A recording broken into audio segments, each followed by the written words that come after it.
এই ভিডিঅ'ত আমি আলোচনা কৰিম BA ফাৰ্ষ্ট ছেমিষ্টাৰৰ এডুকেশ্যন মেজৰ মাইনৰৰ কুৱেশ্যন পেপাৰ সলিউশ্যন আৰু এইখন কুৱেশ্যন পেপাৰ 2024 বৰ্ষত হৈ যোৱা এডুকেশ্যনৰ কুৱেশ্যন পেপাৰ। কুৱেশ্যন নম্বৰ 1টো দিয়া আছে answer the following as direct. এই নম্বৰটো দিয়া আছে শিক্ষা হ'ল মানুহৰ মাজত ইতিপূৰ্বে নিহিত থকা ঐশ্বৰিক পূৰ্ণতাৰ প্ৰকাশ। এই কথাষাৰ কোনে কৈছিল? 1 নম্বৰটো দিয়া আছে শংকৰাচাৰ্য, 2 নম্বৰটো দিয়া আছে স্বামী বিবেকানন্দ, 3 নম্বৰটো দিয়া আছে সক্ৰেটিছ, 4 নম্বৰটো দিয়া আছে কাণ্ট। ৰাইট এনচাৰটো হ'ব option number 2 Swami Vivekananda. B নম্বৰটো দিয়া আছে ৰেডিঅ' হৈছে শিক্ষাৰ এক অগতানুগতিক মাধ্যম। এইটো এনচাৰটো হ'ব শুদ্ধ। চি নম্বৰটো দিয়া আছে শিক্ষাৰ ব্যক্তিকেন্দ্ৰিক লক্ষ্যৰ যিকোনো এটা অসুবিধা লিখা। শিক্ষাৰ ব্যক্তিকেন্দ্ৰিক লক্ষ্যৰ যিকোনো এটা অসুবিধা হ'ল এই লক্ষ্যই নিজৰ বাবে বেছি চিন্তা কৰে যাৰ ফলত ব্যক্তিক স্বাৰ্থপৰ কৰি তুলিব পাৰে। ডি নম্বৰটো দিয়া আছে সামাজিক যোগ্যতাৰ বাবে শিক্ষা ধাৰণাটো শিক্ষাৰ উদাৰনৈতিক ব্যক্তিয় সামাজিক লক্ষ্যৰ সৈতে সম্বন্ধিত।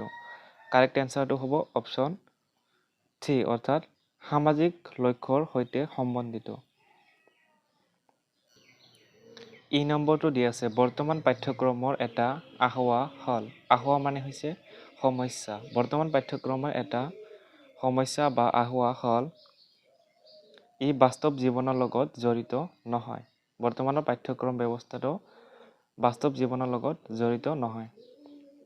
এফ নম্বৰটো দিয়া আছে অনুশাসন শব্দটো কোন ভাষাৰ পৰা আহিছে বা হৈছে? অনুশাসন শব্দটো লেটিন ভাষাৰ পৰা উদ্ভৱ হৈছে। জি নম্বৰটো দিয়া আছে বিদ্যালয়ত পুৰস্কাৰৰ ধাৰণাটো থৰ্ণ্ডাইকৰ পৰিণামৰ নীতিৰ সৈতে জড়িত। এইটো শুদ্ধ হ'ব। এইচ নম্বৰটো দিয়া আছে ৰিপাব্লিক নামৰ গ্ৰন্থখনৰ লেখক কোন? ৰিপাব্লিক নামৰ গ্ৰন্থখনৰ লেখক হৈছে প্লেটো। 2 নম্বৰটো দিয়া আছে answer any 6 of the following question in short. এই নম্বৰটো দিয়া আছে শিক্ষাৰ সংকীৰ্ণ অৰ্থৰ দুটা বৈশিষ্ট্য লিখা। এনচাৰটো হ'ব শিক্ষাৰ সংকীৰ্ণ অৰ্থৰ দুটা বৈশিষ্ট্য হ'ল সামাজিকভাৱে স্বীকৃতিপ্ৰাপ্ত। এই শিক্ষা সমাজৰ দ্বাৰা স্বীকৃতি কিয়নো এই শিক্ষা প্ৰদানৰ মাধ্যমবোৰ সমাজৰ দ্বাৰা সৃষ্টি আৰু স্বীকৃতিপ্ৰাপ্ত। এই শিক্ষাই ব্যক্তিক সামাজিক কৰি গঢ়ি তোলা। পৰিসৰ সীমিত। এই শিক্ষাৰ পৰিসৰ সীমিত কিয়নো এক নিৰ্দিষ্ট সময়ৰ বাবে নিৰ্দিষ্ট বয়সৰ ব্যক্তিয়ে এই শিক্ষা লাভ কৰা দেখা যায়। যিকোনো দুটা লিখিলেই হ'ব, ইয়াতে বহুকেইটা দিয়া আছে। বি নম্বৰটো দিয়া আছে দূৰত্ব শিক্ষা মানে কি? এনচাৰটো হ'ব দূৰত্ব শিক্ষা মানে হৈছে এনে শিক্ষা পদ্ধতি য'ত শিক্ষাৰ্থী আৰু শিক্ষক একে ঠাইত উপস্থিত নহয়। ই শিক্ষাৰ সামগ্ৰী অনলাইন ডাকযোগে বা টেলিভিছনৰ জৰিয়তে প্ৰেৰণ কৰা হয়।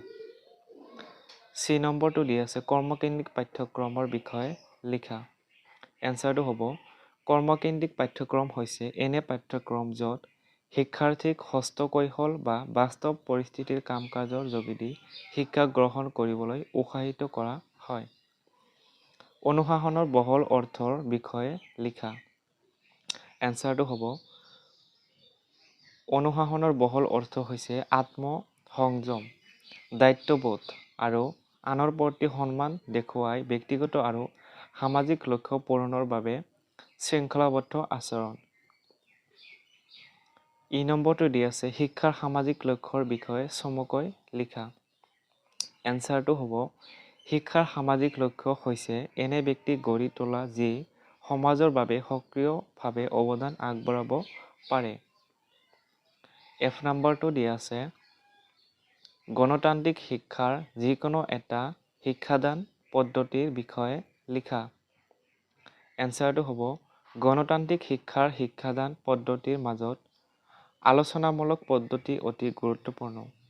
ই শিক্ষাৰ্থীসকলক সক্ৰিয় অংশগ্ৰহণ, সমালোচনামূলক চিন্তা আৰু মত বিনিময়ৰ জৰিয়তে শিক্ষা গ্ৰহণ কৰিবলৈ উৎসাহিত কৰে।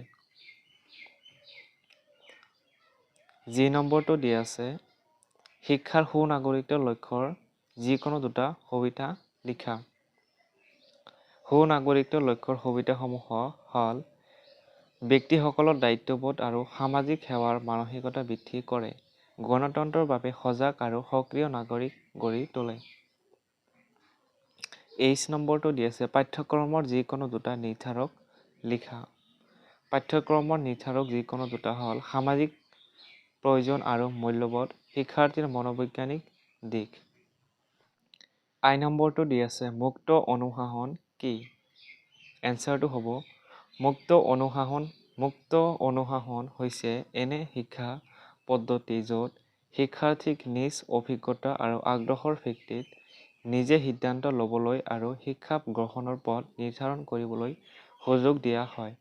ইয়াত শিক্ষকৰ ভূমিকা পথ প্ৰদৰ্শকৰ দৰে থাকে। এই পদ্ধতিত শৃংখলাবদ্ধতা কোনো বৈশ্বিক নিয়মৰ দ্বাৰা নহয়, বৰঞ্চ শিক্ষাৰ্থীৰ নিজস্ব প্ৰচেষ্টাৰ পৰা আহে। যে নম্বৰটো দি আছে জনশিক্ষা বুলিলে কি বুজা? জনশিক্ষা বুলিলে এনে শিক্ষা পদ্ধতি বুজায় যি সমাজৰ অধিক সংখ্যক লোকক সাক্ষৰতা আৰু প্ৰাথমিক জ্ঞান প্ৰদান কৰিবলৈ প্ৰয়াস কৰে। ইয়াৰ মুখ্য উদ্দেশ্য হৈছে অক্ষৰ জ্ঞানৰ অভাৱ দূৰ কৰা, সামাজিক সজাগতা বৃদ্ধি কৰা আৰু সৰ্বজনৰ জীৱন মান উন্নত কৰা।